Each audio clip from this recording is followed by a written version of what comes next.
KBS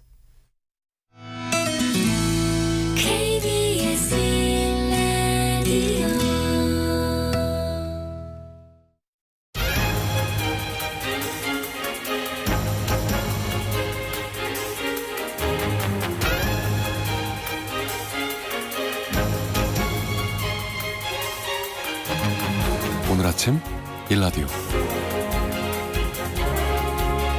안녕하십니까. 오늘 아침 일라디오 아나운서 오승원입니다. 셀프 주유소에서 운전자가 흡연하면서 주유하는 영상이 지난해 유튜브 등에서 논란이 된 적이 있는데요. 이 행여 휘발유 증기 등의 불꽃이 노출되면 대형 화재나 폭발 사고로 이어질 가능성이 높아지겠죠. 이거 상상만 해봐도 정말 끔찍한 일인데요.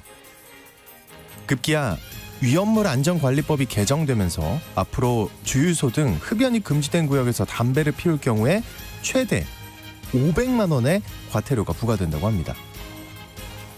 그동안 위험물 안전관리법 시행규칙에는 주유소 내에서 라이터 사용만 막고 이 흡연 자체는 금지하지 않았다고 하는데요. 이렇게 허술하다 보니까 주유하면서 담배를 피우는 위험천만한 행동을 하는 사람들이 있어도 이걸 차단할 수 있는 법적 근거가 부족했다고 합니다. 이제 법 개정과 함께 처벌이 강화되는 만큼 이런 위험한 행동들 반드시 개선돼야겠죠.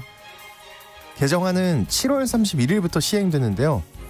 지금부터 반드시 주유소 흡연 금지 지켜져야겠습니다. 더욱이 화재 위험이 점점 높아지고 있는 봄철, 자나깨나 불조심인 거 다들 아시죠? 3월 14일 목요일 오늘 아침 일라디오 출발합니다.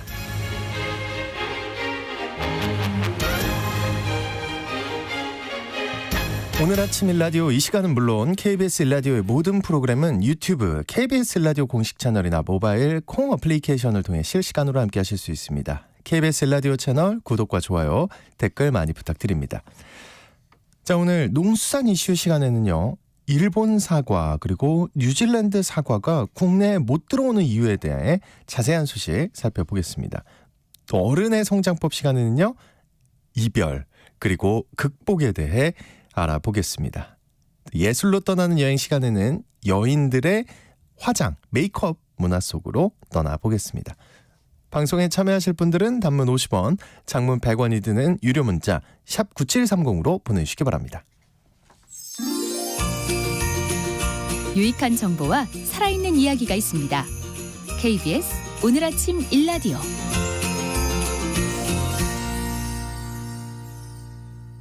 농산물 중에서도 사과값이 계속 이슈가 되고 있는데요. 일전에도 오프닝에서 잠깐 소개한 적이 있지만요. 사과 수입은 안 되고 있습니다.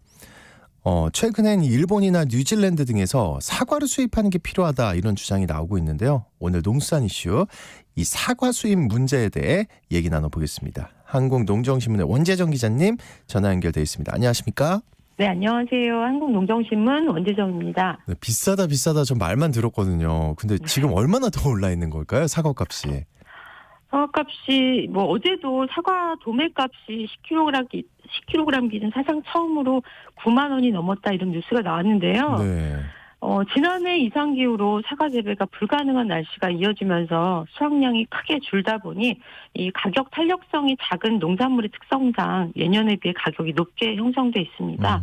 모든 사과의 가격이 높은 건 아니고요. 농가에서 판매한 가격이 높은 것도 아닙니다. 다만 이 고품질 사과가 드문 이 시기에 공급량이 원체 없다 보니까 도매값에도 영향을 준 게 아닌가 싶습니다. 네, 최순계님이 사과 금값 너무 놀라워요. 이렇게 지금 보내셨거든요. 이 사과값이 높으니까 좀 이렇게 값싼 사과가 있잖아요, 외국에. 그걸 수입하자 이런 목소리가 나온다고요. 네, 맞습니다. 외국 나가보면 사과 싸던데 요즘처럼 사과값이 비쌀 때 수입하자 이런 요구인데요. 네. 이 정부가 농산물 값이 비싸면 수입을 해서 가격을 낮춰왔던 정책들을 너무 자주 접하다 보니까 사과 수입 주장도 대안으로 나오는 것 같습니다. 결론을 말씀드리면 당장 사과를 수입할 수는 없습니다. 그럼 언제 되는 거냐 궁금하실 텐데요. 네. 그 기간을 특정할 수도 없습니다. 이런 사과 수입 절차에 대한 이해를 높이기 위해 농림축산식품부가 지난 11일 전국 세종청사에서 일간지기자, 농업 전문지기자들을 대상으로 간담회를 개최했습니다. 그 간담회가 이제 당장 사과 수입을 할 수 없는 이유를 설명하는 자리였나요? 네, 그렇습니다. 네. 이날 정혜련 농식품부 국제협력관이 전반적인 설명과 이 기자들 질문에 대한 답변을 했는데요. 기본적으로 과실류를 수입할 때는 수입 위험 분석을 해야 됩니다. 수입 위험 분석은 1단계부터 8단계까지 있고요. 각 단계마다 과학적이고 객관적인 검증이 완료돼야 됩니다.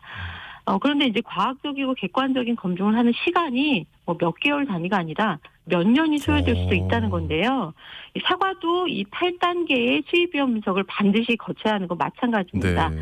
현재 우리나라에 사과 수출을 요청하면서 이 수입 위험 분석 절차를 밟고 있는 나라가 모두 11개 국가라고 합니다. 아, 그러니까 11개 국가가 이미 절차를 밟고 있는데 그 절차 자체가 오래 걸린다 이거네요. 예, 맞습니다.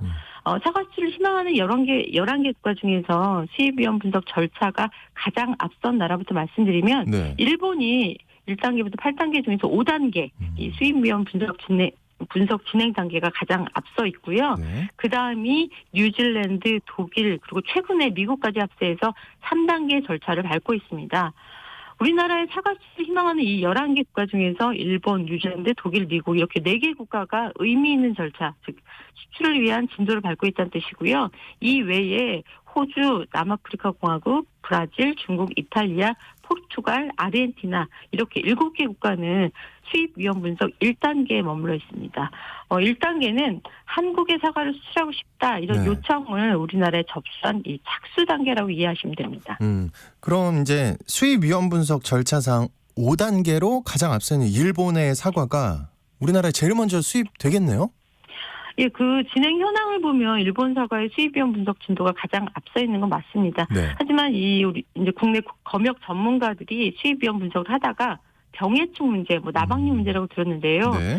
그게 이제 2015년에 그런 문제가 발생을 한 거예요. 그래서 5단계인 위험 관리 방안을 마련하는데 기술적인 어려움이 있다. 이렇게 양국이 좀 판단이 돼서 현재 5단계에 머물러 있고요. 그게 이제 9년째 그런 상황입니다. 9년째요? 예. 네. 일본 정부는 방향을 돌려서 사과가 아니라 배부터 우리나라에 수출하려고 절차를 밟고 있다고 하고요. 일본 배 수입 위험 분석 절차상 일본 배는 3단계 상황에 지금 좀 상황입니다. 네네. 따라서 일본 사과가 가장 빨리 우리나라에 수출될 거라 이렇게 말할 수는 없는 상황입니다. 일본 뒤를 잇고 있는 나라가 뉴질랜드인데요. 각 나라마다 수출 주력 품목이 다르다고 하거든요. 네. 뉴질랜드는 블루베리, 미국은 자몽을 우리나라 수출 주력 품목으로 중점을 두고 있는 상황이라는 것도 농식품부로부터 설명을 들었습니다. 굉장히 이해가 가는 절차 같아요. 잘 모르겠지만 수입 위험 분석이라는 게요. 근데 이 네. 절차를 혹시 간소화할 수는 없는 건가요? 예, 수입 위험 분석 절차는 국내법인 식물방역법에 근거해서 시행해야 하지만 한편으로는 전 세계 공통으로 적용하고 있는 규정입니다. 185개 국가가 가입한 국제식물보호협약 IPPC라고 하는데요. 이 IPPC 근거에서 마련됐고요. 또 세계무역기구 동식물위생검역조치, 그러니까 WTO, SPS 협정 등 이 국제규범이기도 합니다. 국제규범이기 때문에 준수해야 한다는 거 우선 말씀드리고요. 네. 또 국내 식물방역법과 시행규칙에 따라서 수출국의 요청 접수, 수입위험 분석 절차 착수, 예비위험 평가 등 각각의 절차를 임의로 생략할 수도 없습니다. 뿐만 아니라 분석 절차의 성격상 각 단계별 검토를 완전히 마쳐야만 그 다음 단계로 넘어갈 수 있습니다. 네. 이 수입 위험 분석을 엄격하게 하는 건 결국에 이제 외래 병해충 유입을 차단한다는 목적이 있는 건가요? 예, 맞습니다. 굉장히 중요한 부분이고 또 네. 수입 위험 분석을 하는 핵심 이유기도 한데요. 우리나라에 바나나, 파인애플, 망고 이렇게 수입 과일이 많이 들어와 있는데 사과는 왜 안 되냐 이런 질문도 물론 있습니다. 네. 생과실, 열매 채소 등 원칙적으로는 수입이 금지돼 있습니다. 하지만 모두 이 수입 위험 분석 절차를 거쳐서 병해충에 대한 안전성이 확보된 이후에 수입을 할 수 있습니다. 따라서 현재 들어와 있는 대만의 망고, 파파야, 말레이시아의 두리안 이런 31개국 76건의 과실류들은 모두 수입 위험 분석 절차를 완료했기 때문에 우리나라에 수입이 가능한 것입니다. 그러면 혹시 이제 지금 수입하고 있는 과실류들의 수입 위험 분석 기간 얼마나 걸렸던 걸까요? 예, 농식품부 설명에 따르면 수입이 허용된 76건의 경우 평균 8.1년이 걸렸다고 합니다. 가장 짧은 기간에 이 절차를 완료한 건 중국산 체리고요. 네. 3.7년이 소요됐습니다. 반대로 우리 농산물이 외국에 수출되기 위해서 이 상대국의 위험 분석 절차를 거친 경우도 있잖아요. 네. 이런 경우에는 평균 소요 기간이 7.8년이라고 하고요. 비슷하네요. 우리랑 그쪽이. 네. 하지만 품목별로 차이가 굉장히 큽니다. 일례로 우리나라 감귤이 뉴질랜드에 수출되기까지는 23년이 걸렸습니다. 23년이요. 네. 되게 어렵게 나갔네요. 우리 감귤. 네. 그리고 이제 이것도 고민이 드실 거예요. 뭐 지금까지 다 이해가 됩니다. 근데 이제 혹시나 외래 병해충이 유입되면 이 피해가 있을 거잖아요. 어떤 피해가 예상이 되나요? 네, 굉장히 심각한 피해가 많습니다. 네, 네. 사과와 관련된 병해충에 대해서 우선 말씀을 드리자면 과실파리류, 입마리 나방류 이런 게 굉장히 위험합니다. 만약 이런 것들이 유입이 됐다.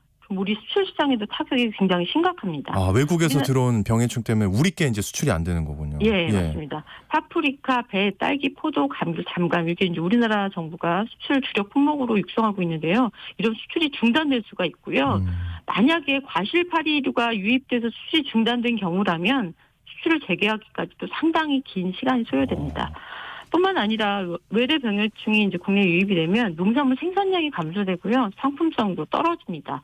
이게 뭐 사과에서뿐만 아니라 타작물로 확산되면서 방제 비용도 증가할 수밖에 없고요. 특히 생산량이 줄어들어서 가격이 오르는 일도 또 다시 발생합니다. 이 사과 수입을 서두를 수도 없고 서둘러서 사실 안 되는 이유네요.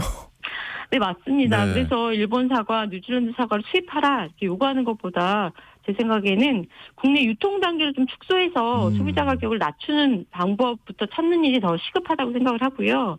또 참외를 비롯해서 사과를 대신해서 먹을 수 있는 과일들이 계속 지금 나오고 있다는 것, 네네. 이런 것들도 함께 생각해 주셨으면 좋겠습니다. 네, 그래야겠습니다. 농수산 이슈 지금까지 한국농정신문의 원재정 기자님이 전해드렸습니다. 오늘 고맙습니다. 네, 고맙습니다.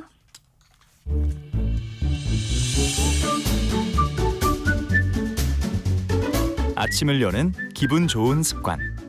KBS 오늘 아침 1라디오.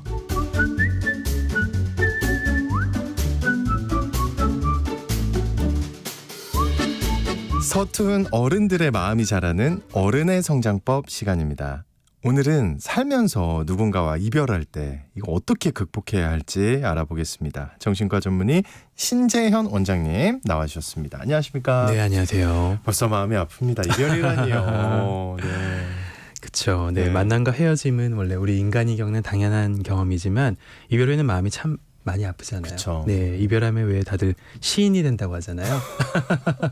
이거 웃으면 안 되는데 왜 네, 웃음이 나오지? 경험이 있으시죠, 그죠? 그렇죠. 네, 우리가 접하는 아름다운 시나 뭐 음악, 소설 같은 주제가 다 사랑과 이별에 대한 얘기를 많이 얘기하고 있고 그만큼 인간의 삶에서 아주 특별한 경험입니다. 근데 넓게 보면 이제 이별이 단순한 감정적 경험이 아니고 우리의 신경학적 상태나 신체적 건강까지도 영향을 미치거든요. 네. 그래서 뭐 이별은 인간의 아주 뭐 경험의 중요한 부분이라고 볼 수가 있겠죠. 이게 또 신체에 영향을 끼치는군요. 네. 이별이. 네, 여러 면에서 영향을 미칩니다. 그 뇌나 감정 막 이런 데 영향 끼치는 거예요? 그렇죠. 네, 뭐 이별할 때 우리가 뇌가 일단 매우 강렬한 방식으로 반응을 하는데요. 그래요. 많은 연구에서는 이별이 뇌의 특정 부위를 활성시킨다고 합니다. 특히나 뇌의 보상 및 쾌감과 관련된 영역이 이에 해당을 하는데 왜 예전에 얘기했던 보상회로라는 부분 기억하시죠? 네. 사랑하는 사람과의 관계가 끝났을 때 우리는 종종 그 사람에 대한 강한 그리움과 연결을 느끼는데 뇌의 도파민 시스템이 여전히 그 사람을 보상으로 인식하기 때문입니다. 그래서 이는 중독과 유사한 패턴을 만들기 때문에 이별의 대상에 대해서 계속 생각을 끊임없이 반복하게 만드는 영향을 미치죠. 또 한편으로는 감정적으로도 이별이 깊은 슬픔이나 상실감 또는 배신감 같은 강렬한 감정을 유발할 수가 있는데 이럴 때 이제 뇌에서 이게 스트레스로 인식하기 때문에 스트레스 반응을 일으키게 되고 콜티솔과 같은 스트레스 호르몬의 수치를 증가시키게 되거든요. 네. 그래서 이런 것들이 계속 몸에서 지속이 되게 되면은 여러 가지 전신의 염증 반응도 나타나게 되고 또 우울증이나 불안장애 같은 심적 문제로 발전할 위험도 있죠. 당연히 이별하고 나면 큰 상실감을 느끼기 때문에 PTSD 같은 그런 정신질환으로 발전하게 되기도 하고요. 야, 근데 잠깐만요. 이게 굉장히 뭐랄까요? 제가 잘 이해했는지 한번 들어보세요. 네, 이별을 했어요. 네, 그러면 이제 그리움이 생기잖아요. 그렇죠, 그렇죠. 그러면 보상같이 느낀다고요? 이게 맞나요? 그게 아니고 이제 네. 그 역시 이별의 아니죠. 대상을 이별의 대상을 이제 보상으로 인식하는데 그 보상이 더 이상 주어지지 않기 때문에 계속해서 갈망이 일어난단 말이에요. 계속 이제 그 예. 사람을 보고 싶고 끊임없이 그리워하고. 그 사람을 만나는 게 원래 나의 즐거움이었는데. 그렇죠. 네, 그것이 나의 큰 보상이었는데 보상을 잃어버리고 근데 나니까. 이제 그게 안 되니까 네. 막 우울증도 생기고 염증 반응도 나고 그렇죠, 이런다는 그렇죠. 거예요? 여러 가지 몸과 마음에서 큰 반응들이 나타나는 겁니다. 알겠습니다. 갑자기 한숨이. 근데 이제 어떤 사람들은 이별을 뭐 제 주변에도 보면 더욱 심하게 느끼고 또 어떤 사람들은 덤덤하게 살아가거든요. 네네.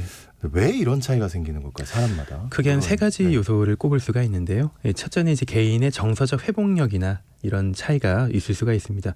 우리가 회복 탄력성이라고 하잖아요. 어떤 힘든 일을 겪고 나서 이게 얼마나 빨리 회복하는가. 이런 것들이 이제 사람마다 좀 차이가 나고요. 또 두 번째로는 이별을 겪는 상황의 맥락도 중요합니다. 어떤 상황이었는지. 갑작스럽게 이별하게 되거나 뭐 배신을 겪거나 이제 이런 식으로 큰 경험을 하고 나서 관계가 끝나고 나면은 더 강렬한 정서적 반응을 유발하게 되거든요. 또 그리고 내가 사랑하면서 들어가는 뭐 정서적이나 시간적인 노력 같은 것들이 얼마나 컸는가에 따라서 뭐 이제 얼마나 이게 내가 오래 가는가가 또 달라지기도 하고요. 네네. 또 세 번째로는 개인의 관계 네트워크도 중요합니다. 내가 헤어지고 나서 주변 사람들로부터 얼마나 지지를 받을 수 있는지, 친구나 가족이나 가까운 사람들이 나를 얼마나 잘 위로를 해주고 충분히 완충제가 될 수 있는지에 따라서 이제 이런 것들이 오래 가는가 가지 않는가에 따라도 좀 차이가 있겠죠. 근데 왜 이제 어떤 사람들은 딱 이별을 하면 특히 이제 남자인 제 친구들이 그러는데 네. 딱 그 동굴로 들어가 버리는 친구들이 있어요. 네, 그렇죠. 아예 그냥 위로를 할 수도 없어요. 네네네. 이런 경우 그럼 굉장히 오래 가겠네요. 말씀 들어보면. 근데 이제 뭐 초기에는 대부분 이제 그런 반응 겪는 게 일반적이긴 하고요. 근데 그게 오래 가는 건 좋지가 않죠. 초기는 어쩔 수 없습니다. 자동적으로 우리가 헤어지고 나면은 큰 상실감이 겪기 때문에 일단 좀 혼자서 회복하는 시간이 필요는 합니다. 다만 너무 오래 간다면 끄집어내줘야죠. 주변 사람들이 끄집어내줘야 돼요. 빨리 나오라고 잡아 끌어서 좀 밖으로 데리고 나와야 되겠죠. 알겠습니다. 그리고 이제 막 애착, 저는 애착이 굉장히 중요하다고 들었는데 네네. 이 애착이 어릴 때 뭐 굉장히 어린 나이 아닌가요? 뭐 3살 미만 아닌가요? 그렇죠. 뭐 어릴 때부터 시작이 된다고 얘기를 하죠. 시작이 되는 거고. 네. 근데 이게 평생 관계에 영향을 끼친다고 들었어요. 네, 맞나요? 그렇습니다. 네. 네, 어린 시절에 형성된 애착 유형이 성인기의 관계뿐만 아니라 개인의 정신적 건강 같은 데도 굉장히 영향을 많이 미치거든요.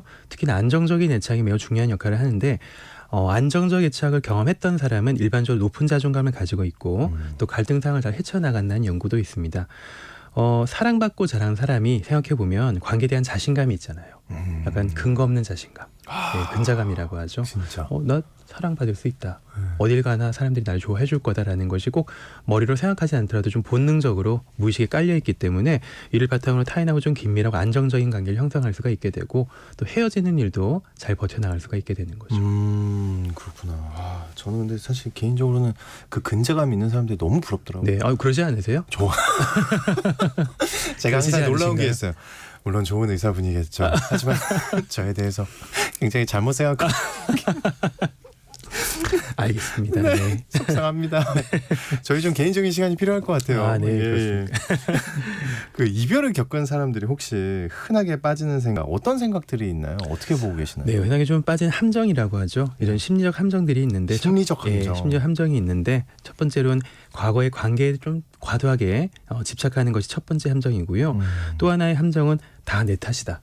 라고 생각하면서 자기를 자책하는 이런 제가 좀 생각들입니다. 그런 편인데. 그렇군요. 네. 그러니까 이런 상태가 현대의 삶을 제대로 살지 못하게 하고 네. 또 자존감을 떨어뜨리면서 우울감을 또 증가시킬 수가 있거든요. 그래서 좀 극복을 잘 하기 위해서는 이 사건들과 어렵겠지만 감정적인 거리를 두려고 하고 또 본인의 감정을 잘 인식하면서 한편으로는 좀 받아들이자라는 식의 방향을 가져가는 게 중요합니다. 네, 네. 그래서 규칙적인 생활 패턴과 건강한 일상 활동을 유지하면서 새로운 취미나 사회적 활동을 탐색하는 것도 도움이 되겠죠.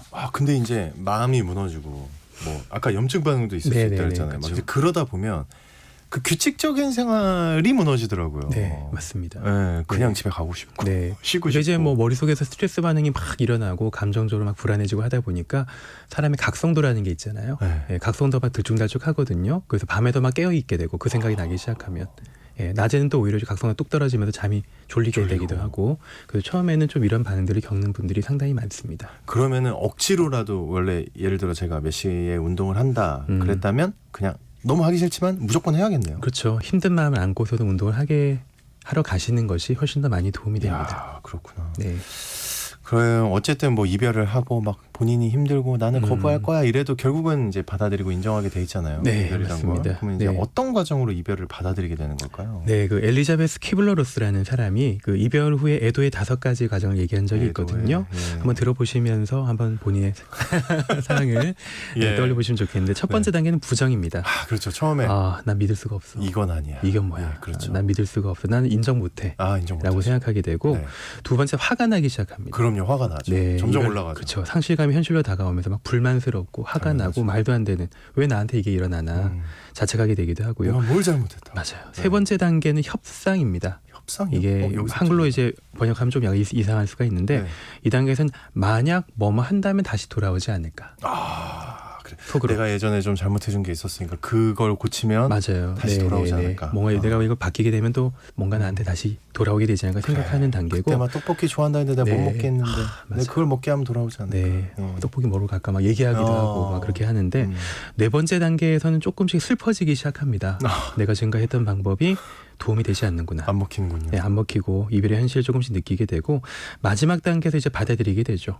이 단계에서는 이제 이별을 현실로 받아들이고 삶을 새롭게 재구성하기 시작합니다.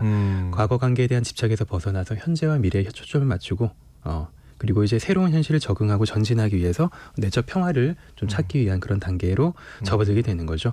꼭 이제 순차적으로 벌어지는 것은 아닙니다만 다들 이별해 보셨으니까 겪어보셨을 겁니다.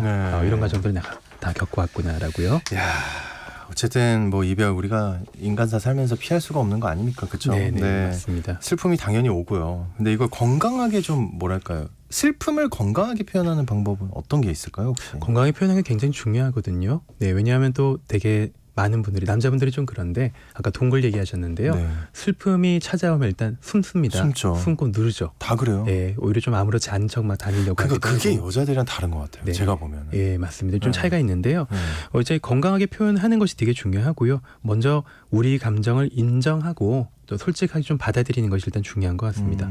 내가 슬프다. 화가 나는 것이 맞다. 그리고 외로운 게 당연하다라는 식으로 내 감정을 인정하고 받아들이는 게 중요하고 그러고 나면 이제 이런 것들이 윤곽이 생기면서 조금 더 밖으로 표출하기가 쉬워지거든요. 이 과정에서 이제 자신의 감정을 글로 쓰기도 하고 뭐 그림을 그려보기도 하고 뭐 음악이나 춤을 추기도 하는 좀 창의적 활동 같은 것을 투영하는 것이 아주 치유적인 어떤 방법일 수가 있고요. 또 슬픈 전혀 외부로 창의적이지 않은 방법. 네. 요새 슬픔을 외부로 방출하는 안전한 방식이고요. 또 이런 방법들이 내면의 감정을 재구성하고 이해하는 데 많은 도움이 됩니다. 뇌과학적 관점에서 볼 때도 네. 감정을 표현하고 해소하는 게 뇌에서 일어나는 스트레스 반응을 완화시키고 뇌의 감정 조절 회로를 치유하도록 도움을 주거든요. 네, 그래서 이때 좀 감정 회복이 일어나게 되고 긍정적인 정서적 변화를 도와주게 되는 거죠. 감정을 표현하고 해소하는 게 진짜 도움이 되는 거다. 네, 맞습니다. 예, 예. 그리고 이제 이별하고 나서 이런 분들 굉장히 많습니다. 뭐 저도 한때 이랬지만 우울감이나 무기력함 찾아오더라고요. 이거 그렇습니다. 극복하기 위한 뭔가 일상 활동 네. 실질적인 거 어떤 네, 게 좀 네. 있을까요? 힘든 일 겪고 트라우마를 겪은 후에는 일단 움직이셔야 됩니다. 움직여요. 예, 아까 뭐 동굴 얘기도 잠깐 나왔습니다만 역시 신체 활동밖에 없나? 그렇죠. 이별 후에는 일단 다들 틀어박혀서 어두컴컴한 곳에서 슬퍼하게 되는데 그렇죠.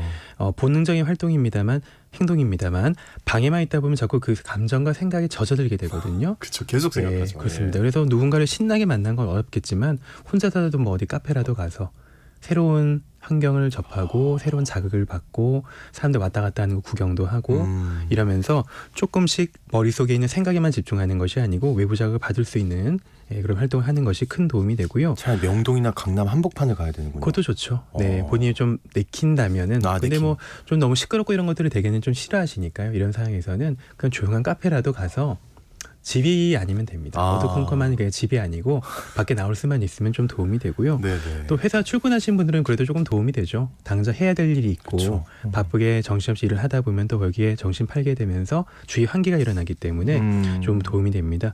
그래서 운동하는 것이 좋고 뭐 명상이나 취미 활동하는 것도 굉장히 좋고요. 명상은 제가 지난번에 방송에서 여러 번 말씀드렸습니다만 마음의 평정심을 찾도록 도와주는 좋은 방법 중에 하나입니다. 또 과거에 대한 생각이나 미래에 대한 불안이 아니라 현재에 집중하게 만들기 때문에 또 고통스러운 생각으로부터 벗어나도록 도울 수도 있고요. 그리고 또 이제 이런 상황이 있지 않습니까? 내가 아니라 혹시 나의 가장 가까운 사람이 이별을 하고 슬퍼하고 있을 때 내가 좀 위로를 해주고 싶은데 이게 굉장히 조심스럽잖아요. 어떻게 맞습니다. 위로를 해야 될지 네. 혹시 좋은 방법이 있을까요? 일단 제일 좋은 거는 들어주는 거죠. 네. 들어준 게 제일 중요하고 그분들이 하는 얘기에 맞장구 쳐주고 또 인정해주고 감정을 안전하고 자유롭게 표현할 수 있는 공간을 제공해주는 것만으로도 그러니까 판단하지 말고. 그렇죠. 예. 판단하지 말고 혹은 조언하지 말고 조언하지 말고. 섣부른 조언보다는 그냥 얘기 다 해봐라. 그냥 술 한 잔씩 기울여주면서 그냥 들어주는 그런 시간들을 가져보는 게 가장 좋은 방법이라고 생각합니다. 구체적인 방법으로는 꼭 감정을 공유하면서 비판이나 조언을 하지 않는 게 좋다고 아까 말씀드렸고요. 네네네. 또 대신에 이제 네가 얼마나 힘든지 이해한다. 내가 여기 있을게 힘들면 언제든지 나한테 얘기해라. 내가 달려갈게 라는 식으로 말을 종종 해주는 것이 도움이 되겠죠. 감정을 표현한 여러 가지 방법들을 경외하는 것도 좋고요. 아까 말씀드렸듯이 예술이나 뭐 음악이나 글쓰기 같은 것을 통해서 감정을 표현하면 슬픔을 처리하는 데 도움이 되기 때문에 이런 새로운 활동이나 관심사를 함께 탐색해보는 것도 큰 위로가 될 것 같습니다. 아, 그렇군요. 그러면 마지막으로 이별 후에 이제 새로운 관계를 시작하기 전에 내가 좀 정신 상태나 심리 뭐 여러 가지가 나 이제 준비가 좀 됐다. 이걸 혹시 알 수 있나요? 그 상황을? 네, 뭐 이런 네. 것들이 좀 몇 가지 주요 지표가 있는데요. 과거 관계에 대해서 조금 해방감이 있는가가 좀 중요한 것 같습니다. 해방감? 예, 해방감. 연인으로부터 조금 미련 같은 것이나 감정적 집착을 좀 덜하게 되고 이렇게 흘러갔구나라는 인식이 될 때가 좀 준비가 되었다라고 볼 수가 있을 것 같고요. 그러니까 완전히 잊을 수는 없지만 네. 굉장히 괜찮다. 예, 나 좀 이제 흘러갔다. 또 이제 또 하나 중요한 지표 중에 하나가 혼자 있을 때도 이제 좀 만족감이 생긴다. 혼자 있어도 잘 놀기 시작한다. 혼자 있는 게 괴롭지만 않다라는 네. 느낌이 들 때가 또 중요한 것 같고요. 또 마지막으로 새로운 관계에 대해서 현실적으로 긍정적인 기대가 있어야 되겠죠. 또 감정적으로 조금 어느 정도 안정이 되어 있을 때가 새로운 관계를 시작할 때라고 생각을 합니다. 알겠습니다. 어른의 성장법, 오늘은 이별 극복에 대해 얘기 나눠봤습니다. 정신과 전문의 신재현 원장님과 함께했습니다. 오늘 말씀 고맙습니다. 네, 감사합니다.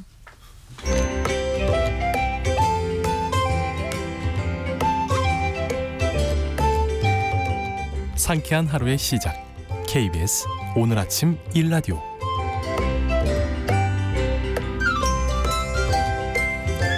전통의 멋과 맛을 느낄 수 있는 예술로 떠나는 여행 시간입니다. 모던한의 조인선 대표님과 함께하겠습니다. 어서 오세요. 안녕하세요. 네. 네. 오늘 어떤 이야기 들려주시나요? 요즘 날씨도 좀 풀려고 하고 해서 낮에는 날씨가 너무 그러니까 좋던데. 봄이잖아요. 그래서 네. 이제 명동이나 인사동에 가면 다시 예전처럼 외국인 관광객들이 다시 많아진 걸 그래, 느낄 그 얘기 수가 들었어요. 있어요. 엄청 많다면서요? 맞아요. 그래서 그래서 그런지 저도 요즘 이제 외국 친구들이 이제 따뜻한 봄에 한국에 올 예정이라고 이제 연락도 많이 오고 또 좋은 여행지를 또 소개해달라는 문의도 되게 많거든요. 그런데 요즘 이 한국을 방문한 여행객들 사이에서 굉장히 새로운 트렌드가 생겼다고 합니다. 한국 여행 시 꼭 들려야 하는 필수 방문지 한 곳이 더 추가가 된 건데요. 원래 많이 가는 데는 뭐 이제 경복궁 그렇죠. 아니면 아예 강남? 강남은 네. 아닌가? 뭐 홍대, 강남. 홍대, 강남. 네. 그치, 홍대가 좀 특색이 있겠네요. 네. 근데 한 군데가 더요? 네. 그래서 어디죠? 바로 뷰티 로드샵입니다. 예? 뭐. 뷰티 로드샵? 네. 어딜 말하는 거예요? 올리브영 뭐 이런 거. 네. 그런 게 없나요, 외국에? 아 근데 이제 네. 한국 화장품이나 뷰티 케어 제품이 너무 좋다 보니까 인기가 많으니까. 들려가지고 이것저것 이제 직접 이렇게 네, 발라보기도 하고 예, 예, 잔뜩 예. 사가지고 이제 돌아가는 건데 그래서 요즘 이제 관광 상권을 파악하는 기준이 이런 뷰티 매장의 개수라는 말이 있을 정도로 이 K 뷰티가 한국 관광업계의 판도를 또 바꾸고 있을 정도인데 네. 또 이런 매장들뿐만 아니라 요즘 세계적인 배우나 가수들도 한국 메이크업 아티스트를 외국을 불러서 이제 회당 한 번 메이크업 받는 비용을 1억 원 이상 지불하면서 뭐 지금부터 저 배울까요? 괜찮은데요? 네. 될까요? 5년 안에? 한 번에 1억이요? 네, 그래서 이제 네. 비행기도 보내주고 뭐 비행기도 이런 보내주고. 네, 그래서 이렇게 메이크업 받을 정도로 한국식 화장법의 위상이 이제 하늘을 찌르고 있습니다. 그래서 오늘은 네. 이 한국의 뛰어난 화장술의 역사와 한국 여인들의 화장법으로 떠나보는 시간을 가져볼까 합니다. 전에 몇 번 다룬 적이 있는 것 같은데 막 네. 그 외국 헐리우드 배우들이 막 맞아요. 이렇게 한다. 네. 그리고 또 어디 그 중동의 쇼핑몰에 한국 화장품 코너들이 네. 뭐 엄청나다. 막 네. 이런 얘기 들은 것 같은데. 네. 그러니까 우리나라 사람들이 화장을 특별히 잘하는 건가요? 어떤 이유인 거예요? 일단 그게 좀 궁금하네요, 저는. 보통 이제 화장하면 네. 주로 떠올리시는 게 이제 얼굴에 색조를 한다거나 뭐 피부 톤을 바꾼다거나 이런 걸로 떠올리시겠지만 네. 사실 우리 선조들의 이 미의 기준은 깐깐하다 싶을 정도로 굉장히 디테일하셨어요. 그래서 이 화장의 상태와 농도 그리고 진하기에 따라서 이 5가지로 화장법을 분류를 해놓은 거예요. 그래서 그거를 이제 찾아보니까 네. 전완길 선생님께서 집필하신 한국 화장 문화사라는 책을 보면 피부를 희고 깨끗하게 가다듬는 정도의 담백한 멋내기를 말하는 담장. 피부 케어만 한 거죠. 네. 그리고 농장이라고 해서 담장보다는 조금 더 짙은 상태의 멋내기로 옅은 색채 화장을 한 2단계 화장법을 분류해놨습니다. 네. 그리고 세 번째로는 염장이라고 해서 짙은 상태의 색채 화장 그리고 요염한 색태를 표현한 경우라는 것을 확인할 수 있었고 네 번째는 응장. 그래서 농장과 유사하지만 네. 이 홀레 때나 행사 때 하는 요 드레스업 하는 화장법을 이제 또 표현을 해서 더욱 진하고 뚜렷하게 꾸민 상태를 뜻합니다. 네. 그리고 마지막으로 등장하는 야용은 억지로 아름답게 꾸민다라는 의미로 조금 해석이 다양한데요. 약간 어감이 위험한데요. 네, 야용. 네, 예. 그래서 이 아마도 제가 해석했을 때는 공연이나 무대용 분장의 개념이 아니었나 싶습니다. 네, 그래서 이런 디테일들이 지금 한국 메이크업의 시초라고 보면 되겠습니다. 그렇군요. 네. 이 화장법을 한마디로 이제 5가지로 네, 구분해놨다. 구분해놨다는 거죠. 네. 근데 이제 저는 뭐 예전 여인들의 화장법 하면 연지곤지, 아, 그렇죠. 네, 이런 네. 거 떠오르는데 네. 절대 그렇게 안 하잖아요. 지금 그렇게 하면 이제 경찰 신고할 빨간 점을. 친구가 들어옵니까? 아, 그렇군요. 네. 그것도 메이크업이라고 볼 수 있는 양쪽 볼에 이렇게 왜 빨갛게 하는 그런 것도? 네, 메이크업이라고 볼 수 있습니다. 그래서 이 연지곤지를 찾아보니까 또 뜻이 굉장히 좋아서 좋아요. 이 청취자분들께 말씀 좀 드리고 싶은데요. 네. 이 연지라는 거는 먼저 연지 연자에 기름지 자자를 써서 여자가 화장을 할 때 입술이나 뺨에 찍는 붉은 빛깔의 염료를 의미합니다. 이 지금으로 치자면 이 빨간 립스틱을 연지라고 했고요. 네. 또 곤지는 전통 혼례에서 이제 신부가 단장을 할 때 이 이마 가운데 연지로 붉은 점을 찍는 걸 의미하는데요.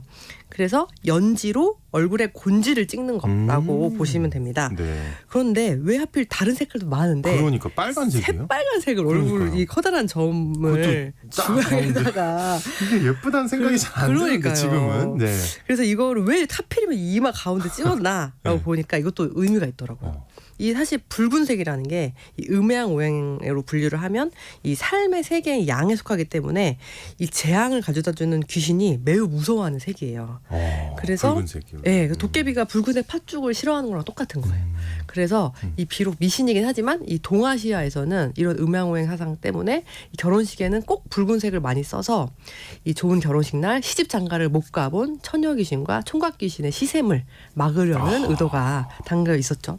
근데 또 반면에 이 서양식 결혼에서는 이 하얀색 웨딩드레스와 면사포를 많이 썼잖아요. 네. 그래서 이 면사포나 흰 웨딩드레스가 이 신부의 순결함을 상징한다면 반대로 이 아시아에서는 연지곤지는 이 혈기왕성한 이 붉은 핏기를 굉장히 극단적으로 또 보여주는 사례라고 비교해 보시면 되겠습니다. 아, 그래요. 둘 다 매력이 있네요. 네. 근데 네. 모든 신부가 다 연지곤지를 찍을 수 있는 건 또 아니었어요. 그래요? 결혼하면 무조건 찍는다고 생각을 하잖아요. 어떤 사람들이 안 되는 거예요? 그럼? 그래서 네. 이 재혼을 하는 여성이나 아이고. 또 호레비한테 시집을 가는 여성에게는 연지곤지 화장을 못 하겠다고 합니다. 그건 좀 너무 슬프다. 그래서 네. 이 연지곤지 화장을 통해서 네. 이 초혼이 여성임을 또 표시하는 아하. 그런 수단이었다라는 네. 속설이 있는데 또 이 연지곤지 하나에도 또 이렇게 많은 의미가 담겨 있었던 거죠. 그러네요. 네. 또 스토리가 있네요 그 안에. 그럼 언제 화장을 처음 시작했을까요 혹시? 그 알 수 있나 모르겠지만 그것도 좀 네. 궁금하고 사실 이제 지금은 뭐 워낙 메이크업 관련 제품도 많고 네. 전문가도 많고 네. 많지만 그래서 저도 사실 되게 깜짝 놀란 게 우리나라 화장의 문화가 생각보다 훨씬 역사가 깊었다는 거예요. 무려 이 삼국시대부터 선조들의 메이크업의 역사는 시작됩니다. 그 기록에 있는 거예요? 네. 1600년 전에 네. 나온 1600년. 네. 고구려 고분벽화에는 입술을 붉게 그리고 눈썹을 짙게 그려 다듬고 연지를 찍은 여인들이 벽화에 등장을 합니다. 그리고 백제는 일본에게 화장품 제조와 화장술을 가리켰다는 기록이 있어요. 그리고 신라에서는 아름다운 몸에 아름다운 정신이 깃든다라는 화랑의 영육일치 사상에 따라 내적 수양과 함께 화장 문화가 발달했습니다. 화랑이 남자들이 한 거 아니에요? 네, 남자 여자 다 했던 거예요. 다 했던 네, 거군요. 그래서 이 내적인 아름다움만큼이나 화장을 통해서 외모를 잘 가꾸는 것을 되게 중요시했던 거죠. 그리고 고려 시대에는 화려한 화장뿐만 아니라 이 머리 염색까지 이루어졌었고 조선시대 때는 아무래도 유교 문화 때문에 이 화려한 메이크업보다는 정갈하고 깔끔한 이 기초 화장이 중심을 이뤘다고 합니다.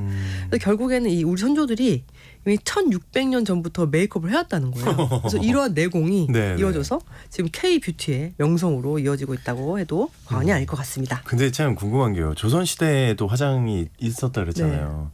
근데 사실 화장을 많이 해본 분들은 아시겠지만 이게 깔끔하게 하는 게 더 어려운 거잖아요. 그렇죠. 근데 그 화장품들은 어디서 구했을까요? 그때는? 그래서 조선시대에도 화장품을 전문으로 파는 가게가 있었던 거예요. 그래서 그거를 바로 분전. 분전. 네, 이 분을 파는 가게, 분전이라고는 곳을 했는데. 영화 같아요. 드라마 그렇죠. 같아요. 이런 얘기 들으면. 근데 그래서 이 분전에서는 네. 궁중에서 궁녀들이 쓰는 화장품을 주로 들여놓고 팔았는데 그 당시 이제 우리나라 방문했던 외국인들의 기록에 따르면 네. 조선의 화장품 가게는 그 수가 적고 보잘것 없었다고 해요. 왜냐하면은 네. 조선시대 때는 이제 엄격한 유교 상황 때문에 여자들이 자유롭게 외출을 할 수가 없어서 화장품을 사러 나가기가 어려워서 이 궁녀라든지 최상위 계층만 또 이 분전에서 화장품을 이제 구할 수가 있었던 거예요. 근데 참 재밌는 게요. 고려 때는 안 그랬잖아요. 네. 되게 화려하게 살다가 네, 갑자기 이렇게 그러니까. 야, 참 신기합니다. 네. 예. 지금으로 따지면 이제 트렌드가 변하듯이 네, 이제 그런 것도 그러네요. 네. 네, 흐름이 있었지 않았나 네, 네. 싶고 그래서 상황이 그렇다 보니까 대부분 조선시대 여인들은 대부분 화장품을 집에서 직접 만들었었던 거예요. 오. 그래서 이에 대한 내용이 조선 후기 여성 생활 백과사전이라고 할 수 있는 이 규합 총서라는 책에 네. 수십 가지 피부 관리법에 대해서 자세히 적혀져 있는데 네. 메이크업뿐만 아니라 건조한 겨울철 피부 관리법까지도 나와 있습니다. 오, 뭐 혹시 나와 있는 거 있나요? 좀 네. 소개 좀 해주세요. 그래서 이제 이 책이 1809년에 이제 출간된 책인데 네. 이제 빙어각 씨가 이제 여성 생활에 대한 여러 가지 그 내용을 써있는데 그 중에서 또 이 그 피부 관리에 대한 내용이 되게 많이 나와 있는 거예요. 그래서 그 중에 되게 인상 깊었던 게 겨울에 얼굴이 거칠고 터질 때는 달걀 3개를 술에 담가두었다가 얼굴에 바른다. 그러면 달걀 3개요? 네, 안간 달걀입니다. 예? 네, 그냥 날달걀 3개를 술에 담가 재놓는 거죠. 네. 그러면 그래서 그걸 이제 풀어서 얼굴에 바르면 네. 트지 않을 뿐더러 옷같이 고와진다라고 그 기재가 돼 있어요. 네. 그러니까 결국에 얼굴에 달걀 팩을 그때도 만들어서 했던 거예요. 그래서 네. 지금 생각해 보면 이 선조들도 이 아름다움에 대한 관심이 요즘 못지 않았다라는 생각이 또 듭니다. 네네네. 1600년 전통인데요. 아, 그럼요. 아, 네. 예. 어마어마하죠. 야, 신기합니다. 조선시대에도 얼굴에 바르는 팩이 있었다. 네. 그 방금 대부분의 여성들 네. 그 당시에 집에서 화장품 만들어 썼다고 하셨잖아요. 네. 팩은 그렇다 쳐도 네. 색조나 이런 거는 어떻게 이게 궁금한데 색깔을 어떻게 냈을까? 저도 이제 네. 되게 뭐 메이크업 팔레트나 섀도우만 해도 되게 엄청난 색깔이 많잖아요. 그래서 이걸 도대체 어떻게 만들어 썼을까? 그러니까. 그래서 찾아봤더니 아무래도 이제 대부분 그때는 뭐 사러 가기가 어려웠다고 했잖아요. 그래서 집 주변에서 쉽게 구할 수 있는 자연 재료를 채취해서 만들어 썼는데요. 이 파우더 역할을 했던 백분은 네. 분꽃이라는 꽃의 씨앗을 그렇죠. 맷돌에 갈아서 채로 걸러서 이제 분합에 넣어 보관하였다가 사용했고 이 입술 화장은 이 홍화와 주사가루를 사용하였다고 합니다. 홍화. 네. 예. 그리고 되게 제일 재밌었던 게 이 눈썹 그리는 아이브로우라고 하죠. 이 눈썹 화장용 미묵의 재료는 꽃잎을 태운 재 그리고 아궁이 굴뚝에 그름을 이렇게 긁어가지고 모았다가 또 사용을 한 거예요. 네. 그리고 이제 화장품을 하기 전에 이제 화장 스킨이라 그러죠. 화장수는 수박, 오이, 수세미 등의 줄기에서 나오는 수분을 모아서 만들어서 사용을 왠지 했어요. 되게 고품질일 것 같은데. 천연 재료로 한 거죠. 네, 그리고 네. 향수도 만들어서 사용을 하고 다녔대요. 그래서 난의 꽃이나 향나무, 사향을 이 옷 안쪽에 향주머니를 만들어 놓고 거기에 넣어서 은은한 나무 향이 이제 옷에 배어들게 이야. 했고 도자기에 기름과 함께 재워두었다가 이 손끝이나 귀에 찍어서 사용하기도 했습니다. 지금으로 따지면은 이제 우드 퍼퓸을 또 만들어 사용했던 거예요. 그리고 그리고 또 대부분의 화장품 제조에는 기름이 많이 사용되었는데 뭐 수유, 동백, 아주까리 같은 그런 기름은 이제 머리 기름으로 사용되었고 네 그랬다고 합니다. 네, 예술로 떠나는 여행 오늘 모더나의 조현선 대표님과 화장 얘기 해봤습니다. 감사합니다. 감사합니다. 삼국사기에 따르면 기록이 있네요. 이게 화랑의 기원이 나오는데 저희가 다음 시간에 좀 자세하게 얘기해드리도록 하겠고 오늘 산불 조심하시고요. 오늘 아침 일라디오 전 내일 다시 인사드릴게요. 여보, 올해 공익직불금 신청이 2월 1일부터 4월 30일까지래요. 2월 1일부터 2월 29일까지는 지난해와 변동사항이 없는 농업인을 대상으로 휴대폰으로 신청하도록 문자가 온다고 하네요. 안내 문자를 받지 못했거나 신청을 못했으면 어떡해요? 3월 4일부터 4월 30일까지는 농지 소재지 읍면동에 방문하여 신청할 수 있으니 그때 신청하면 돼요. 신청할 때 폐경지 등 농지의 형상과 기능 유지가 안 된 농지는 신청하면 안 되니 자세한 건 공익직불제 콜센터 1334나 읍면동에 전화해서 문의해보면 좋겠네요. 그렇죠. 본 캠페인은 농림축산식품부와 국립농산물품질관리원이 함께합니다.